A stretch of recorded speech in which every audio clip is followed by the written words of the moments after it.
friends, welcome or welcome back to Mimi's Mixed Bag. If this is your first video of mine, check out my playlist. I've got hundreds and hundreds of seasonal decor, party ideas, little happy gifts, all kinds of fun stuff for you to look at. Today I'm bringing you two ideas, one kind of a rustic spring and one kind of a rustic patriotic. I couldn't decide which one I wanted to do, but I wanted to show you that you could take this idea and adapt it to summer, Halloween, whatever, and it all depends on what little wood shape you have. I thrifted this little wood shape a couple years ago. It was from the Dollar Tree. I got it for like 50 cents or something like that in the bins, and I don't know if it's still the same rabbit that Dollar Tree has, but I know Dollar General and a lot of other dollar stores always have these little seasonal wood shapes. And the thing is, a lot of people think I don't know what to do with them, so I thought I would show you an idea of what to do. As for the base or the background of my project, I'm going to take some of this thin cardboard and make faux wood slats. Instead of going and buying some paint stir sticks and cutting them and staining them and all that, what this is the inside of some like wine boxes. I went by my local liquor store and they always have boxes outside, and I went through and pulled out some of the inserts that are in those liquor boxes. Any kind of thin cardboard like cereal boxes, 12-pack boxes, cardboard like that works great. So I'm going to take this seasonal wood shape and the scrap cardboard and make an adorable wall hanging. Alright, to get started, you're going to have to figure out what your base is going to be. Now, the base is what you're going to glue your cardboard strips on. Now, ideally, if you had an old canvas, stretched canvas, would work great. If you had a canvas board, if you had foam board, or a solid piece of a cereal box, I'm just going to show you that it will work just using some poster board. But I have made it with the canvases before, and those are more ideal, but this will be fine. Alright, now as far as your cardboard, I don't know if I mentioned in intro that it definitely needs to be this beigey, khaki colored smooth cardboard for it to work. Now, since mine is, was the inside of a wine bottles or whatever, I can only use this part down here, and I just took my ruler and traced out some strips, and I'm going to cut out as many of these long strips as I can. I just need to make sure that my strips are longer than my base, because I don't want my base to show. This is just mainly for stability and somewhere for me to glue my strips. So when I come back to you, I'll be ready to show you how to turn these strips into wood. Alright, I've got all my strips cut, but I want to show you, I decided to go ahead and change up my backing. I had enough of this nice sturdy cardboard that I'm going to use that as my backing. It's small enough but big enough to do what I need it to do. Alright, so let me just show you two different ways to cut your strips. I was lucky enough to have enough where I've got 10 or 12 long strips, but that won't always be the case, especially if you're using a cereal box or something like that. So for the patriotic one, I thought I would show you how to do it if you have to kind of piece it together. They'll end up having the same look, but the technique's just a little different because you're having to piece it together for your background. Alright, now here's the easy part. To make these cardboard strips look like wood, you need a brown ink pad.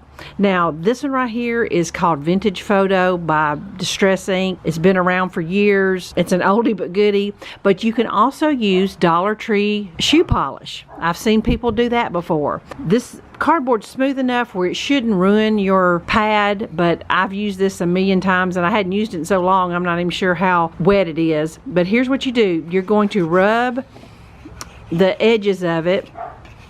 I may have to put a few drops of glycerin on my ink pad because this ink pad's pretty old, but let me just show you. I'm going to rub the edges, but when you get them all put together, it will look like wood strips. Now, one thing I forgot to mention to tell you is that your backing, it's a really good idea for it to be a dark color. I know I was using that white poster board, but I was going to have to either paint it or cover it up with some paper or something. But just be sure and get the edges like that, all four edges, because that's where, wood kind of looks the darkest. And then in the center, just a little bit like that. I want to show you real quick by me laying it on a flat surface how much quicker this really is. So, whether you have the shoe polish or the ink pad, just rub it both ways and then go back and do the edges. Every strip is going to have a different look depending on how you hold it and the way you brushed it. No two strips will look alike. So when I come back, I'll have all my strips done. All right, so now you see that's how easy it is to make your background.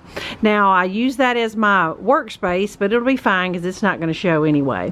All right, so now what I'm going to do is for my Easter one, I'm going to use the solid strips like I said, and the patriotic one I'm going to piece together.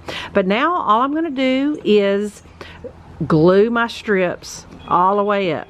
Before I lose daylight, I want to go ahead and show you I've got all my strips glued down now. Here is the one that's all the single strips, and here's the one that I pieced together. Cut the edges to make them nice and neat, and now I'm going to use a black marker that will give it even more of an old barnwood look. It is another beautiful day here on my back porch, and I'm ready to get these two little projects finished up. Let me just show you this black Sharpie marker trick. This is the one that had the solid strips. I just drew a line and then 4 nail heads, and as you can see, it looks like pieced together barnwood. Here is the backing that I did piece together, and I didn't draw my vertical line, I just did the 4 nail heads.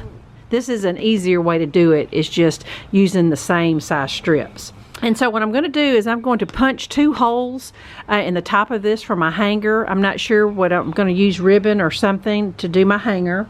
Now I've been working on my little wood shapes. Now for this one, I'm going to keep it pretty simple. I just whitewash this. Whitewash just means watered down white paint with a little sponge brush just to knock the the natural finish off. And then since I'm going to keep the tail white, I just got a little bit of a pink ink pad, and I need to put just a little bit of pink on the inside of the ear. You got to be kind of careful here because you don't want it to be super pink, and I still may go with a wet sponge brush. It's a little even pinker than I want it. I might can wet that and dull that out just a little bit, but I love crafting with ink pads. It's a lot quicker and easier than getting out the paint. So I'm gonna mute that just a little bit. Now I can take my brown ink pad that I did the strips with and just real lightly. I don't want my rabbit very distressed because I want a white rabbit, but you can go around it just a little bit, just like you do paper when you're card making. You can make it as distressed as you want, like that. And so to finish out this rabbit, I'm going to put a spring bow and some little greenery there, and then I'm going to hot glue it on the base. Now as far as my patriotic one, I'm not finished with it yet, but let me just show you what I've did so far. I ran to Dollar Tree, and I was lucky enough they had a star. Normally when you're looking for something, they don't have it. But I dug through some of my stash and found some little wooden stars and some letters and did it like that. I almost did a little flag motif on it, but I just wanted something a little different. I may end up putting some polka dots or something, or stitching. That's what I may do on this to make it look cute. So I'm going to adhere it to the backing. That's pretty much it. So what I have left to do is super simple enough. You can see what I did, and I'm going to finish them out and hang them up and show you. All right, friends, I've got both door hangers done. I'm going to do a split screen so you can see both of them at the same time. I'm super happy the way they both turned out. The little faux wooden background just gives it the cutest rustic charm no matter what seasonal shape you find. The patriotic one, super cute, and love this little rabbit with the flowers and bow around its neck. And I'm looking forward to seeing what summer shapes come out. Maybe watermelon or popsicle, something like that, would all be equally cute with this faux wood background. So I hope you will try that faux wood technique. It's so much easier than working with real wood. And this project's so inexpensive that you can make one for every shape you can find. So I hope you enjoyed this as much as I did making it. And I'll be back next week with something fun to share. So be sure and hit that bell so you'll know when I upload next week. Bye-bye.